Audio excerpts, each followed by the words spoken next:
everyone. This is Kathy Mason from MasonWorks Marketing here on Conscious Business Zone with my new friend, Ray Catania. Hi, Ray. How are you? Kathy, I'm very well. Thank you for having me here today. Oh, I'm so excited to get to know you and to know more about what you do because it sounds so, it's aligned with what I do. And it also sounds like it's the missing piece to what people need, where they can really, really get to the heart of who they are and why they're here, what their gifts are. So, Mm. so Ray, I know that you started your journey by sharing about your near-death experience. So I wondered if you would be willing to start there and tell us a little bit about that experience so that people could understand where your superpowers came from. Okay. Um, Okay? well, yeah. I would say though that there was a time before the NDE. I'll get to that in just one second. But there were things in my childhood that I noticed as a result of um, kind of an unhappy childhood where I was isolated often, and I kind of broke through that veil. But what I chose to do, instead of acknowledging what I was seeing, hearing, and I'm saying seeing and hearing, you understand that it's not Yes, really seeing and hearing. yes. It's third eye. Okay. But I, I kind of suppressed it. I came from a Christian home, and that was not going to be accepted by any means. And things were chaotic enough without me bringing anything like that to the table. Right. So I kind of just put that away for many, many years. And at about the age of 20, that was my near death experience. There was a fire in my home. Um, and what had happened was it was caused by the stove, and the stove was leaking gas all night long. And at that time, I was still living home with my parents, and my bedroom was right above the stove, the next room up. So that gas was rising, and I was breathing it. We don't know how many hours. So the fire actually went out very quickly. The way I understand, my father put it out in a couple of seconds. The fire department shows up. Everybody forgets I'm asleep upstairs. So I'm in bed, and I hear the commotion. So I'm trying to get out of bed, but I'm pretty much paralyzed. Almost most parts of my body I can't feel, and I can't move, except I had my right arm, and I would use it to pull myself to the edge of the bed. And each time I would move a little bit over, I would pass out again. And I knew that if I didn't get to the edge of the bed, I was dead. No one was coming. So eventually I did. I fell out of the bed. And the second I hit the ground, it must have made a big thump. And that's how everybody knew I was upstairs. But by that time, I was dead. And what I saw next was I was over my body. It's amazing how all these stories are so similar. I was floating above myself, and I was watching as my father runs in, and he's holding me, and he's screaming for the paramedics to come up. And he was distraught. He was just so distraught. Um, and we hadn't had a great relationship, so seeing that kind of touched me. But I was very involved in what was happening, aside from being above myself. The how do you explain the light? My God, there's just no words for it. I guess it appears like a spotlight is only on you, and it's a cone-shaped light. And I'm sure many people watching have experienced it also. And it's very euphoric. As you go into it, you feel better and better and more euphoria. It's just amazing. It's the love and the euphoria, and there's no pain. And at the end of the light was a being who told me it was safe for me to enter the light. Um, and I did partially, but I kept looking back at my father, and I kept noticing his crying and his screaming for the paramedics. And I said to the being, I said, I don't think I can leave him right now. And in that moment, I made a choice, at least I think it was my choice, to return. And I did. And when I woke up and came to, I was in the living room. I was no longer in the bedroom. I was in the living room, and paramedics were working on me and doing all kinds of stuff. And I woke up and I was like, "Get off me! I'm fine. I'm fine. I don't even know what's going on. Did anybody see the light? Did you hear the voice?" And then I just kind of shut up, because if I would have continued with that, I was going to a different hospital. I think pretty much. So they started looking at me a little weird. But so I did go to the hospital. I later found out that I had died several more times, but that was the only one I actually remember. Um, and coming back, you know, I want to point this out, because sometimes we get accused of romanticizing death and how great it is. And it is. I mean, it's beautiful. It's wonderful. I hated coming back. As soon as I came back into my body, it was like a bomb went off. I felt all the pain of being human again. Every little ache and pain was magnified, because it was gone. There was no body to experience pain with. And so, but we're here to fulfill our soul contracts, our responsibilities. So, anybody who's thinking about taking their life or putting themselves in jeopardy to experience this should never, ever, ever think about doing anything like that, because not everybody gets to come back and gets a second round and tell everybody how great it is. So, I want to say that. I want to preface that. But it was the greatest day of my life, I will say, without a doubt.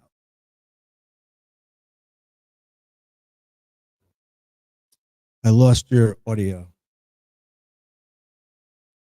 Thank you. Yeah, I was There you go. keeping quiet so I could tag people. So Ray, what you're talking about is a second chance, and I think this is applicable to everyone right now, with the times that are changing so much, that there's almost this feeling of new beginnings that have happened since COVID, since the lockdown, that there's this opportunity to really be fearless and brave, and and share your gifts to the world. Do you agree? Yeah, and I think that's in a sense that's wonderful, that we have this sort of reawakening where we were faced with our mortality, not necessarily the same way as but to a degree, we were all very susceptible to death of that particular disease, and I think that a lot of people woke up and said, that's what the book is about. You're still alive and now act like it is. Live every day as though it's the last one, because one day you're going to be right. So take every day, and I everybody that in my life, I tell them I love them every day, because Oh, I really don't know if this is my last one. right, right. In there.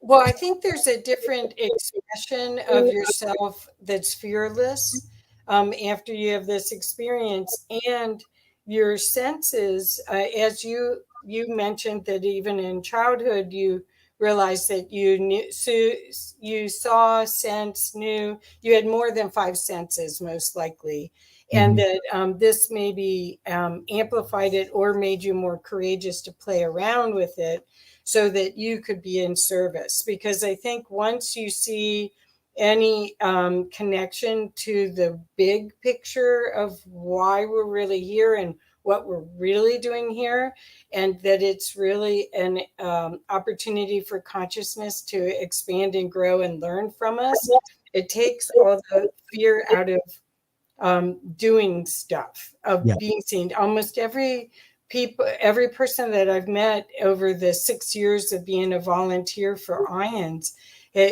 each one of them are just magnificent, courageous beings that they like. For instance, Ingrid Honkala died of drowning, and she's a marine biologist, a Mm. very famous one. And Yes. so she didn't let that experience where other people would go, no, I'm never getting in the water again. Instead, it created this curiosity and this uh, yearning to master it. A lot of also people that are near death experiencers that I've met have really excelled in almost everything they've done. They don't do things halfway. They're not the people that you meet at Christmas parties that are still talking about writing the book or doing a project. They've done it and they're on to the next one. They're doers. Have you noticed that too? Absolutely. Yeah. Yeah. But with myself, what I chose to do is I rebelled against my religion as a young person, and it was easier for me at that time. Remember, I'm only 20 years old, but it was easier for me to not address it and allow it to be something that, because again, I spoke up about it, and when I did, I got the same thing as I got when I was a child, and I said I could see dead people, right? So I'm going to hell, blasphemy, blah blah blah blah Yeah, blah. yeah, So I boxed it up again and I put it away, and I said, well, the white light was probably the sun coming in the window, and I was hallucinating because I was inhaling gas, and I put it away, and I put it away for 20 years. But the 2 years that followed, I think I got my own apartment at about 22 or so, 21, 22.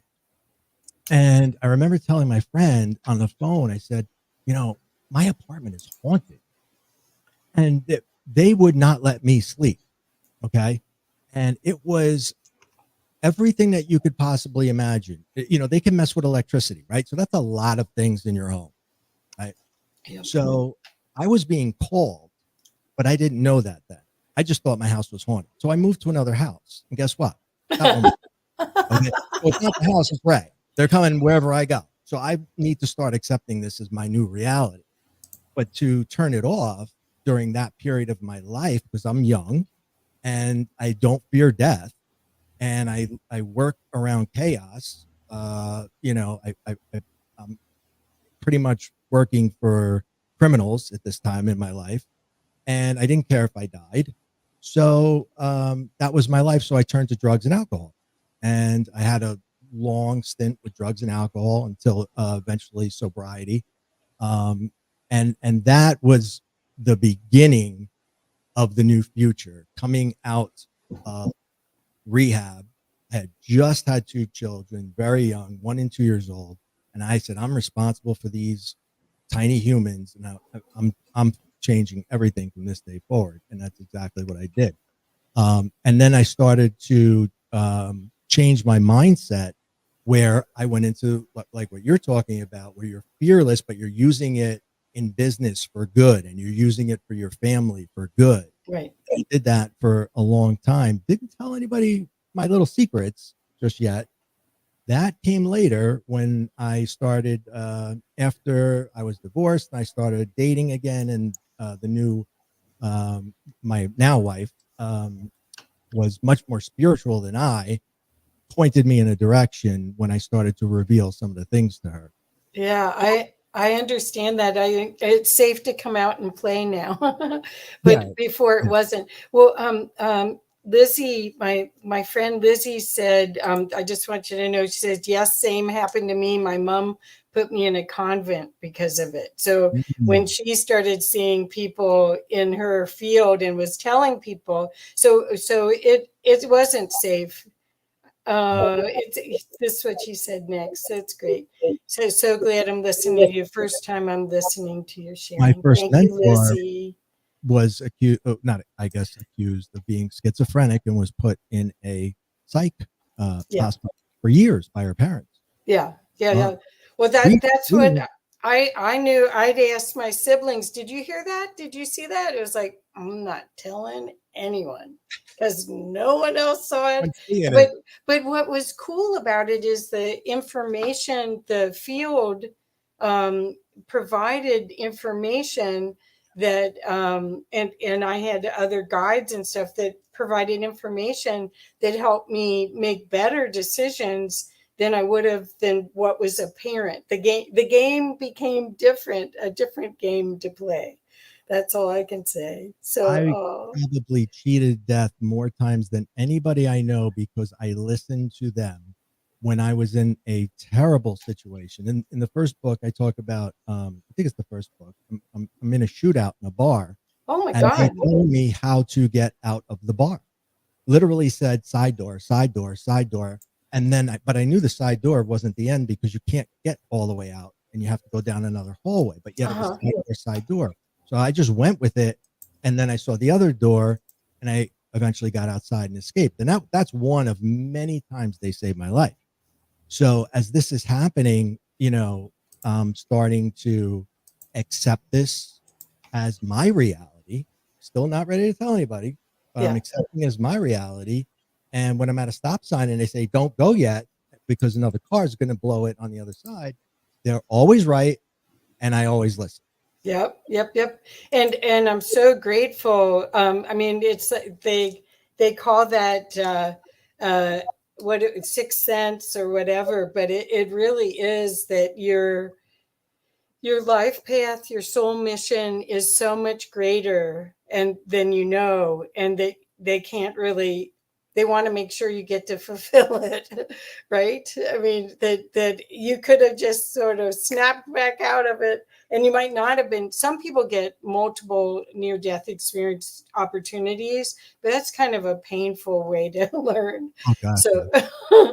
so yeah, no, I it's something. So I'm going to show your website real quick so we can show your Mhm. book. Is that okay? Sure, So we can they'll understand what we're talking about. So this is your first sure. book, The Atheist and the Afterlife. Do you want to just share a little bit about that? Sure. So the first book will take you from the very beginning, childhood, and the stories that I just kind of said, and explain how I started to become a believer and how I came out of the closet, so to speak, as a psychic medium. I hate the word psychic. I think we're calling it intuitive now. There's no more psychic. Too much fraud with that word. But I had those abilities, and I finally, I'm in my 40s when I wrote that book and decided that I had to write it. Actually, it wasn't my decision. It was my wife who, a funny story. When I met her, I found her on a dating site, and it was a long time before I dated afterwards. There was a long stretch of years where I didn't date. And I went on this site and I saw her. She was one of the examples that they try to lure the men in, right? So it worked. And I saw her and I said, that's my wife. And I paid the money and I sent one email. That's it, to her. And I told her, I said, if you don't answer, I'm off this site and I'm going back to not dating because you're the only reason I'm here. The only reason I joined, you are going to be my wife, and blah, blah, blah, blah. And she thought it was hysterical. So she emailed me back and she says, you're funny. Who are you? And then we met, and from there, it just grew. And she's a Wow. doctor of psychology and neuropsychology. So we're dating. Okay. And as soon as we start dating, the floodgates of the other side open. And you'll understand why in a second. And I'm seeing this man over and over and over. And he keeps telling me this story. He keeps saying the same line. It's like an 8-second video loop. And he says it repeatedly. I have no idea who this man is. And so it, basically, I can't say the sentence. It's got a couple 4-letter words in it, but the Okay. gist is, you can help her, I can't. Oh, That's how it ends. So there's something I have to do. I just don't know what it is, and I don't know where I'm going to take it. So that started on a Friday, and by Sunday, I couldn't function. I couldn't drive. I couldn't. I remember being at CVS, and I was trying to pay for something with my credit card, and the lady says, "Are you okay?" And I said, "No, I'm not." And I went back to my car, and I said, "You know what? I'm gonna tell my girlfriend and that I just started dating, that I see dead people, and she's going to either run for the hills, and I'm never going to see her again. It's going to be the shittiest relationship of my life, or because she's a doctor, she'll have me put away as a schizophrenic. oh no. I'll get the help I need." Really, that's the way I was looking at it. I'll get the help I need because I thought I was crazy. And when I told her, she said, "That's probably my dad." What? I said, "No, no, no, no, no, no, no. I saw the picture of your dad on the mantle. Looks nothing like him." She said, "He only looked like that because he lost 40 pounds and he shaved." Because this guy had a big beard, mustache, was husky, and he kept telling me I had to save some. And So she pulled up a photo, and it was the guy I saw. Oh my God. And Wow, that's a I great. was done. Yeah, isn't that cool? That I love validation. I love it. It doesn't Absolutely. happen very often, but So that's so from there, our she was open to it, and she said, maybe you are a medium. You should explore this. And she started bringing me to, because she had seen mediums to visit her father, and her father had come through. So she pointed me in the direction of my first mentor, who led to second, and so on and so forth. So that's kind of the story of that book, how I came to wonderful. be who and what I am. And this book, I just love the title. You're still alive now. Act like it. And empower, elevate, and enlighten your consciousness. Yay! So this is everything I learned thereafter. Once I found out I had these abilities, there's a thing about me. I'm a skeptic. I am a huge skeptic. If I can't understand something scientifically, I'll explain it like this. There's 3 rules before anything goes in my book or I talk about it. One is I have to know it exists. Obviously, someone has to tell me. Like mediumship, I didn't know what I was seeing, so it was defined. Secondly, I have to be able to recreate it. So I have to be able to evoke it, make it happen. Then I know it's something that I can make happen. And lastly, I have to understand a scientific theory that supports it for me to believe. Okay. Um, and so all those 3 aspects went into everything in that book. And there are different techniques of the law of attraction, and then I explain in physics how that works specifically. And I don't just tell you what to do. I tell you why you're doing it and why the universe is working with you to give you the things that you're looking for. Well, So that's this the basis. this yeah, it sounds like this is a good book for anyone. It's kind of a bridge from the supernatural, well, from regular everyday life and wanting to create things in the material world to knowing that you have the power to create in the material world and ways to do it. So on your website, your other website, your coaching website, let's pull that up now. There's I'm going to go all the way to part. Well, actually, I'll let everyone see it first before I. Okay, sorry. That's okay. That's okay. It's a little bit of Everybody's scrolling been here. telling me I need to put all these websites into one. So Yeah. it's all going to be raykatanya.com eventually. Yeah. That one will lead you to the others. Okay. So now we're at Limitless Coaching, which is such a perfect name for this because what you're doing is you're helping people connect with really their highest knowing rather than the superficial programmed knowing that we all have have had the benefit. Our parents thought that was the way to keep us safe, but Right. it's empower, elevate, enlighten, and experience consciousness. So here's the site. So what I wanted to put here is about these laws. Would you be so kind? So on this page, which is limitlesscoachingnow.com, and I'll put that in the comments, could you talk about these 4 laws and share a little bit about it? The first one's the law of vibration. Second one's the law of attraction, which you just mentioned. The third one's the law of action. And the fourth one is the law of cause and effect. Yeah. Could you share anything about those? Absolutely. I'm even going to put it. I'm going to package it together for you and Okay. give you an overview. The what we learned from the law of attraction is that we are, and every religion told us this, we are a part of God and God is a part of us, right? Every single religion. That's the one thing they all got right, because we're all connected to the universal collective consciousness, which is an entity of energy where we are all part of it. If we're all part of it, we're all one. Okay. Now, the law of attraction allows us to, um, I use the word ask, but it's not really ask. Say what it is that you want. And when we speak to the universe does not speak English, French, or Spanish or anything else. It speaks vibration. So, in order to turn your thoughts, which are things, to vibration, you must visualize them, you must see them, and you must send that out. And the law of vibration, the law of attraction will not work without the law of vibration. That's how we're communicating. So what we put out, we get back. It's exactly how karma works. What we put out, we get back. Here's how it works. One very, very important point.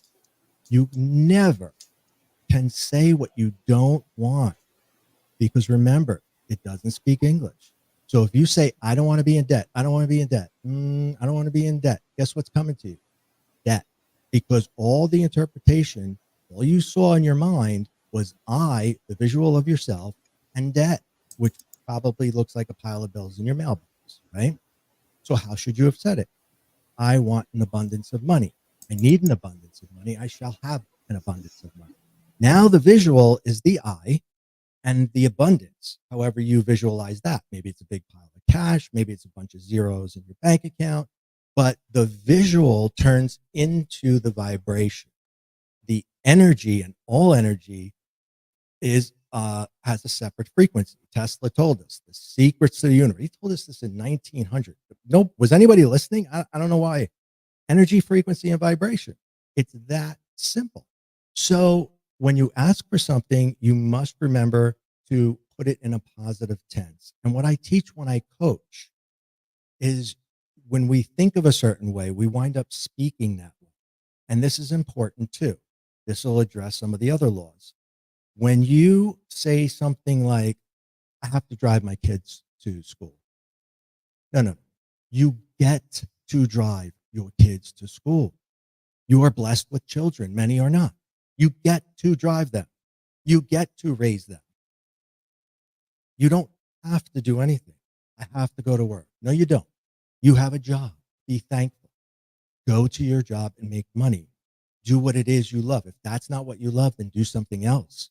But you have to look at it in the positive. If you start looking at everything as a negative and that's what you put out, guess what? That's what you're getting back. So you have to change the way you speak. You have to change the way you think. And when you change the way you think, you will change the way you speak, and you will change your reality. So to summarize, I mean, what I do in my coaching is I try to get people to understand that the way they say things is the way they were taught. Just like you mentioned, right? Our parents taught us this is the way. They said things, we heard them, they went into our subconscious mind, we absorbed them, because from birth to about 7 years old, we're in what we call a theta state. Your brain is always in a theta state. That's the theta brainwave. It's one above sleeping, just one above sleeping and dreaming. So it's almost like a hypnotic type state. And when you're in that state, you're very susceptible to everything you hear, and you store it, and it becomes real. You don't know what's real and what's not. You're too young. You just absorb it and you accept it as fact, especially if it comes with an emotion. Now, this is where we get our self-limiting beliefs. And I'll tell you a little story about that. Recently, a couple of years ago, I climbed to the top of Machu Picchu because I was being given my healing rights by the indigenous tribe, the Queros, in Peru. And I was very excited to receive this. I had been working with a shaman for a very long time to earn it. And I climbed right up the mountain. And you don't, I think it's, you don't climb all the way up. They drive you, considerably, but then you have to climb the rest. And listen, it's treacherous. You can fall off, but it's the real deal. But I didn't even think about it. I just went straight up and came down like it was nothing. But when I was 6, 7 years old, my parents had a bunch of people over, and the topic of conversation was phobias. And when it got to my mom, she said, I'm deathly afraid of heights. So I went through life saying, I'm deathly afraid of heights. I don't even know what that means yet. But I made that my reality because I heard it. If it's no good for my mom, it's no good for me. I'm going to accept that as fact. That's my reality. 40 something years later, I climbed to the top of Machu Picchu like it's nothing. And one false step and I could have fell over the mountain. Didn't even think about it once. I'm not afraid of heights. That was my self-limiting belief. That assures me that I am not my ego. I'm not my egoic mind that extracts these thoughts from the subconscious and tells me who and what I am. I'm not my ego, and neither are you. That is a construct of other people. And when you learn how to get rid of that and put that ego in its place, because it is a separate entity than you are, you get to tune into your awareness, which is your highest level of consciousness, connected directly to your higher self and God, or the UCC, or the universe. Pick your term. That is where you want to get your information from. And when you get rid of the ego, which is all about materialism, not just, materialism meaning the world of matter, and you focus on the world of energy, which is coming from above through your awareness, your life is going to change in every way.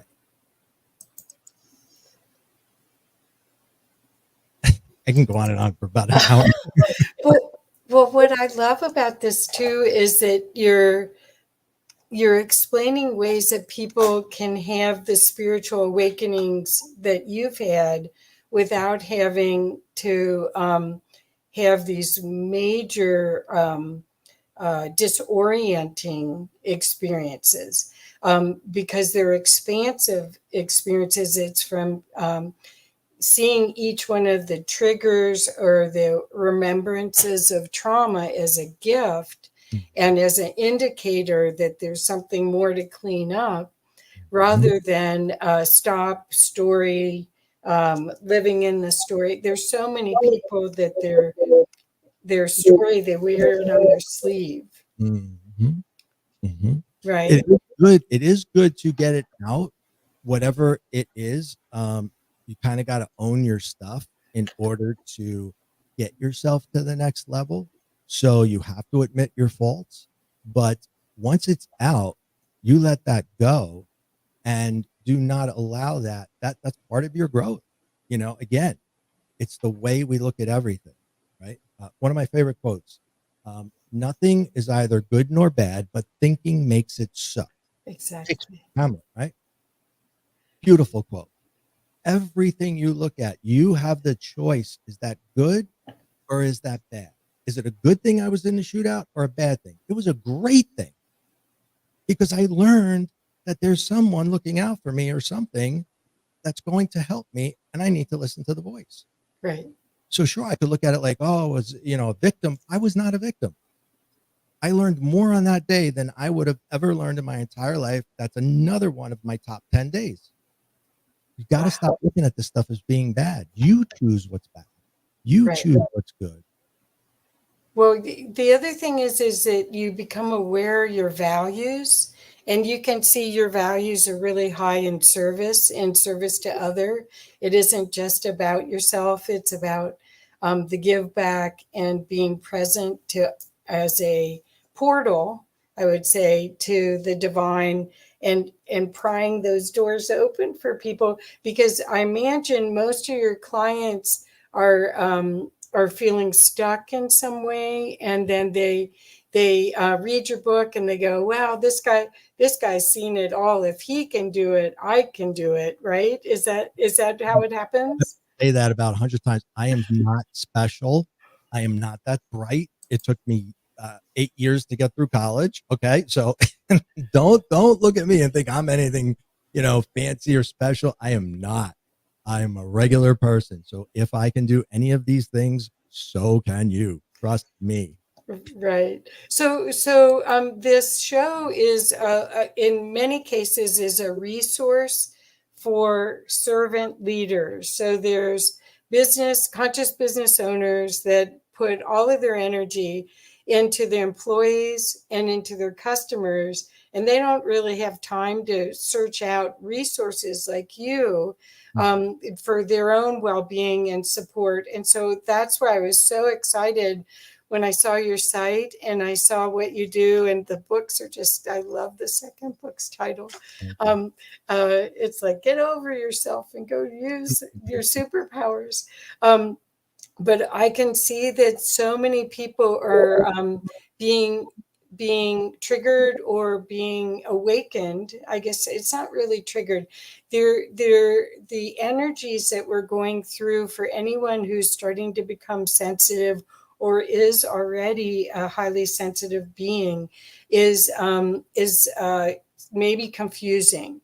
And having somebody like Ray help you through that so that you can be highly functional in this world as well as being expanded in your viewpoint is really what hopefully is happening in our society now, where we really can't tell what's the truth. We've got these inverted matrix, and you can't tell because there's some falsehood trapped in with the truth on almost all the media and a lot of what's available to us in movies. There's truth in there, but you got to sort of dig for it, and then you question yourself the whole time. All of this is about coming back to you. You help people. I can really feel your gift is to help people access their gift and know it, experience it deeply. Is that correct? Yes, if you're experiencing things and don't wait 40 years like I did to figure them out and find a mentor, move on it quickly, whether it be me or anybody, simply because you're not crazy. Your consciousness has been awakened for whatever reason, something has transpired, or maybe you were always awakened and you didn't know. But whatever the case may be, act on it quickly. Because if you don't, it can actually drive you crazy, because it can be very troublesome. Like, don't wind up like me at the CVS and I couldn't pay the lady and I didn't even know what I was buying. Don't let it get to that point. Address it, and because it's beautiful. We should be taught this at birth. This should be part of school. In the early, I think it was the 1500s when the first medical texts were written. There were 6 senses in that book. There wasn't 5, there were 6. And number 6 was a little too close to a soul or a spirit, and the church was like, "Oh, no, that's ours." And anybody who went against that, got severely punished. So they let that one go. And they stayed with the 5 senses. But consciousness was considered one of our senses if you go back to the 1500s in the early medical journals. So it's real. Yeah. Well, and you get to experience it a lot in poetry, or if you're with the Ions group and you are around Reverend Peter Panagore and some of these people that are so proficient at articulating that other expansive resource that we all have, that is pure divine love, that allows you to figure it out rather than create a binary judgment about it. Could you talk a little bit about that? Because I know that's what you're doing with people. You're helping them release the judgment of their thoughts and their actions, and release that. Could you talk a little bit about that? Well, yeah, part of the healing process is, like we said, allowing yourself, forgiving yourself for the things that you've done wrong. In fact, if anybody has gone through the 12-step program, I believe it's the 8th step, if memory serves, that you have to go back and apologize to every single person that you ever hurt. Now, why do they make you do that? Even if the person hurt you tremendously more than you hurt them, you still have to do that. The reason is because you have to accept responsibility for who and what you are to make yourself whole. If you're not a whole being, you will never be enlightened. You cannot be a whole being experiencing half of life. So you have to have all these emotions on the scale, and you have to have these experiences in order to fulfill your own enlightenment. The Buddha left the kingdom to be to induce his own self-suffering for many, many, many years because he had a life of leisure. And he knew that's only living half of a life. He had to experience the horrific side of life in order to become enlightened. And Eckhart Tolle is the same thing. He was suicidal. He was sitting on a park bench. I hate myself. I'm going to kill myself. Then he became enlightened. So it's it's not the terrible things, but it's having all the things, experiencing all these different things and accepting them as part of you, the good and the bad, and putting it together and making yourself whole is the first step to becoming awakened or not.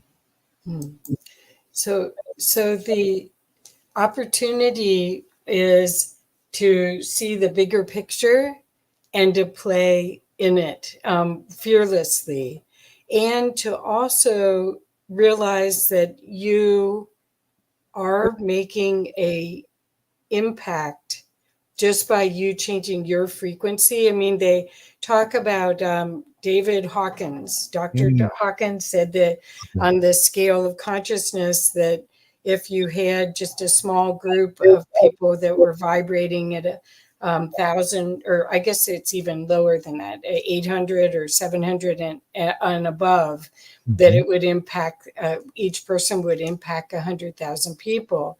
Right. And so we're at that point now where many people can achieve that frequency and maintain it for a long time.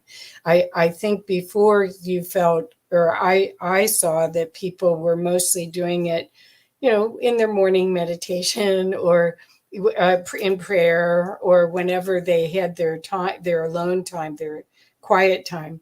But now you're finding people engaging in the world while they're still in that vibration. That's what you're doing. That's Yeah. what you're talking about. Because when they leave the house and they go to their office, they allow themselves to be susceptible to the boss's behavior or their colleagues that are mean or whatever it is, and they allow them to be affected by that instead of them affecting them. Right. And the way you affect them is by not allowing them to bring your vibration down in any way. You just let it bounce off you. You shield yourself. It's part of one of the things that we teach. And when you're shielded and nothing's going to penetrate, and yet you're giving off this loving energy, what happens? They change. You stay the same. You're the constant. You're the love. They change. And you're like, wow, this person is nice to me now. This is great.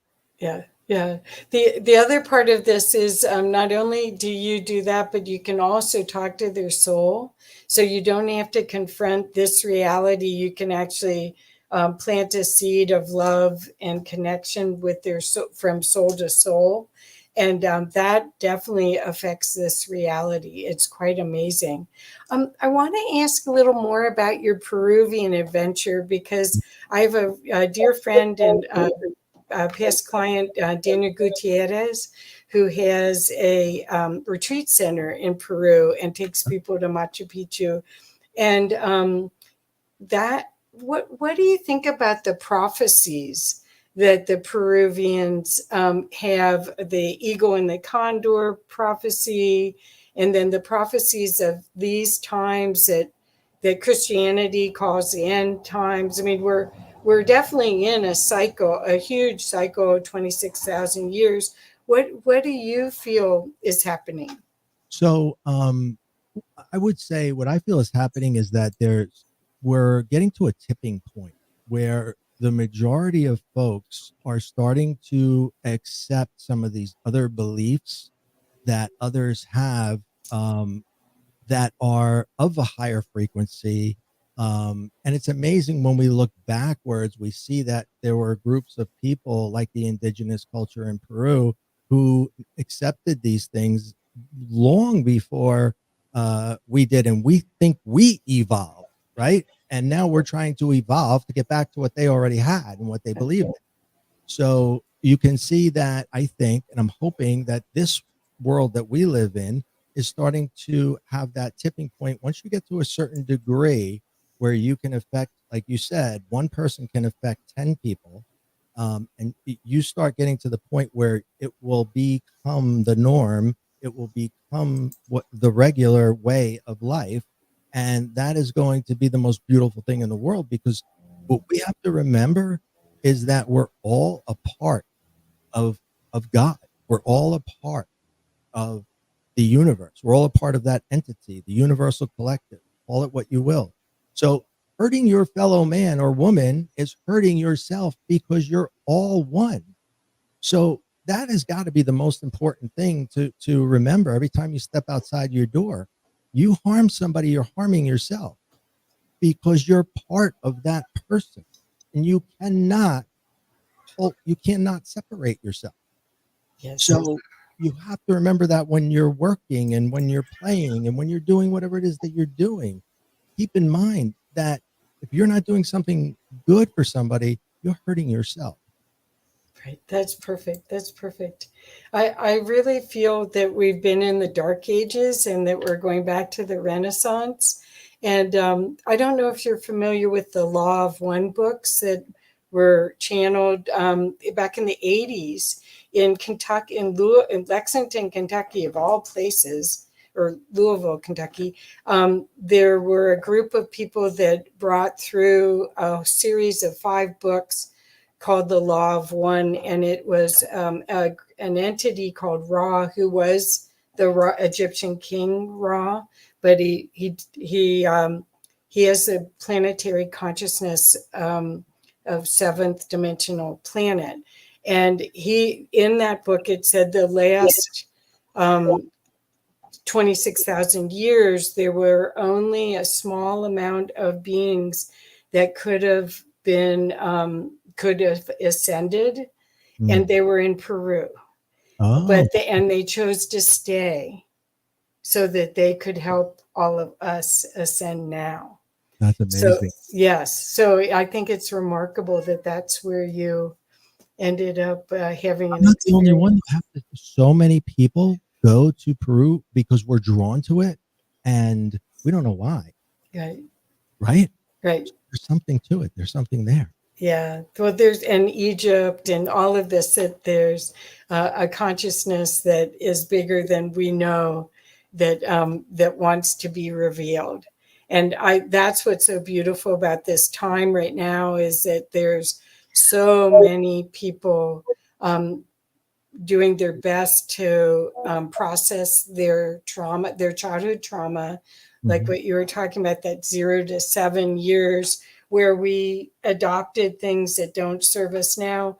Or what they're finding also is that the imprints in your DNA of your ancestors who were chased by saber-toothed tigers and all sorts of stuff, that's still in there too, that needs to be released.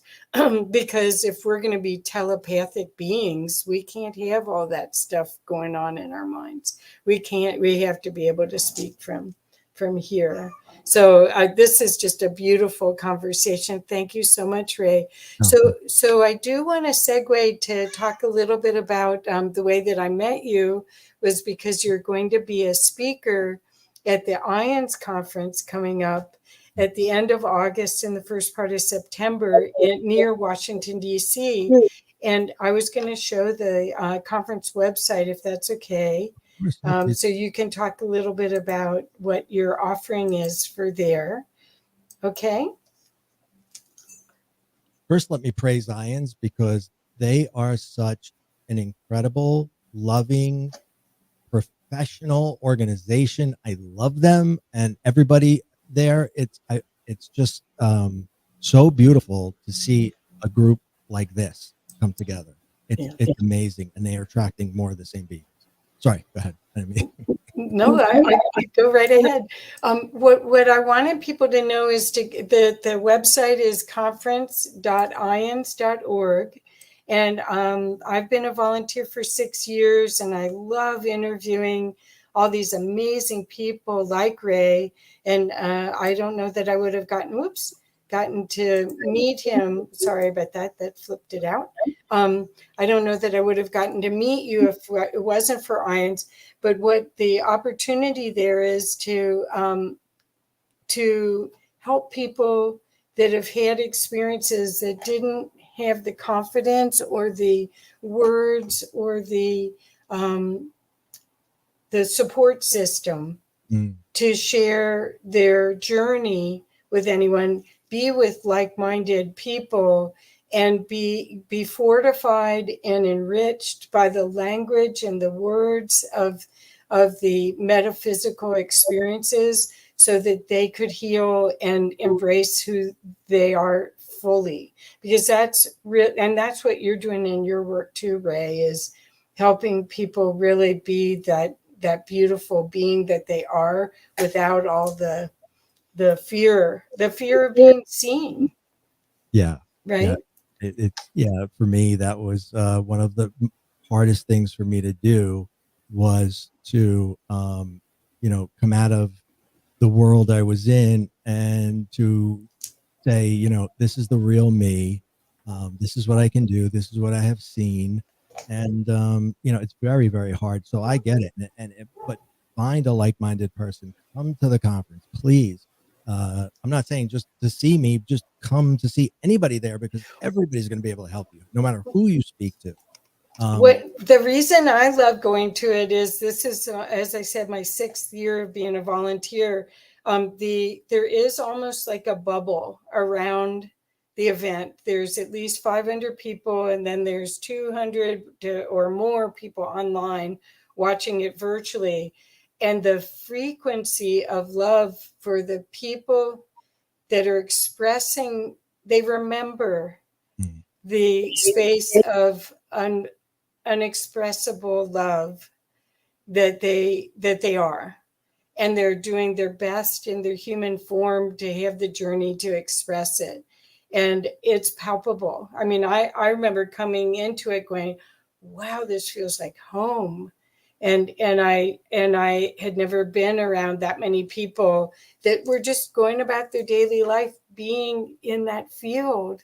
Yeah. It's remarkable. And for those of you that are sensitive, it will feel just remarkable. You'll just know, and it'll enrich your capacity to feel.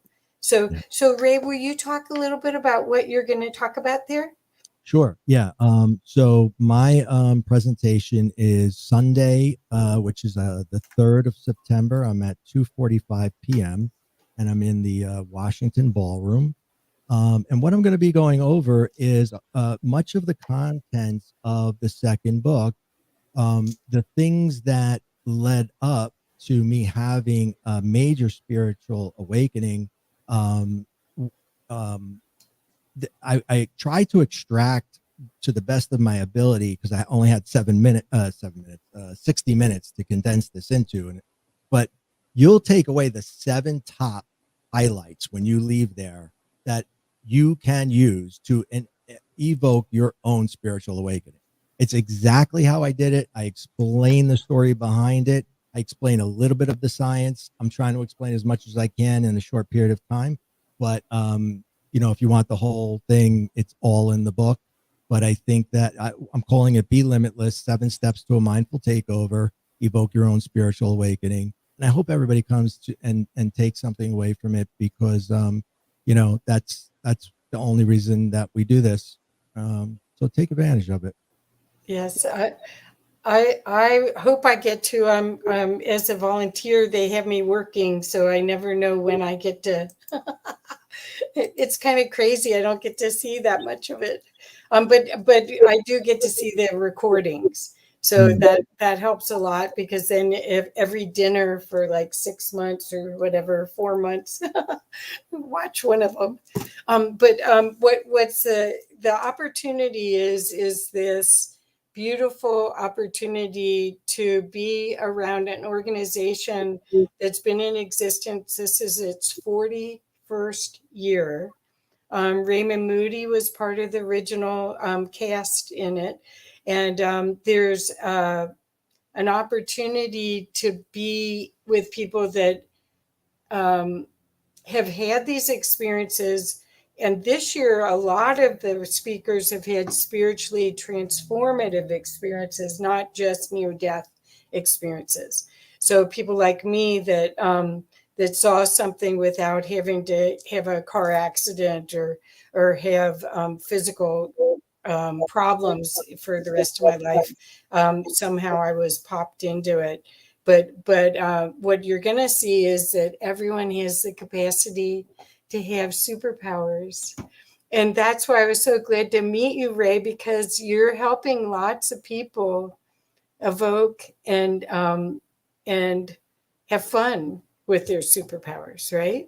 I hope so. I really do. Thank you so much. I appreciate you having me here today, Kathy. Yes, yes, yes. So I look forward to seeing you in person and getting to hug. And and thank you so much. What's the best way? I've been putting your website up, but I wanted to make sure that everyone knew how to find you.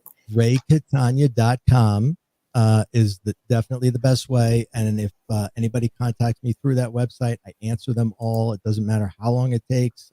Sometimes I'm here all night and I will answer. Oh, wonderful.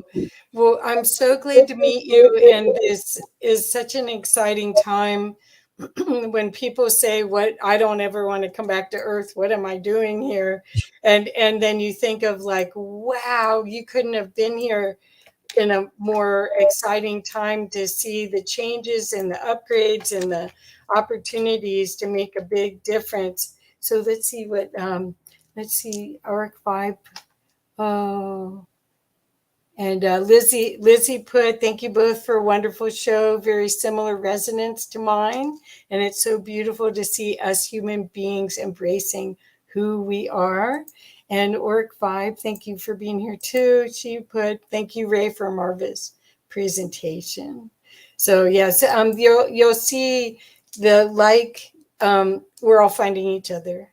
And it's just going to make the field bigger and bigger and bigger. And I can't wait. I can't wait to play in it with all of you. So thank you, Ray. Thank you. Blessings. And thank you for your work. Thank you so much. Thank you. Okay. So, but gotta sign off. Thank you. Bye-bye. Thank you, everyone. Please share this. You can sense this is a gift. Please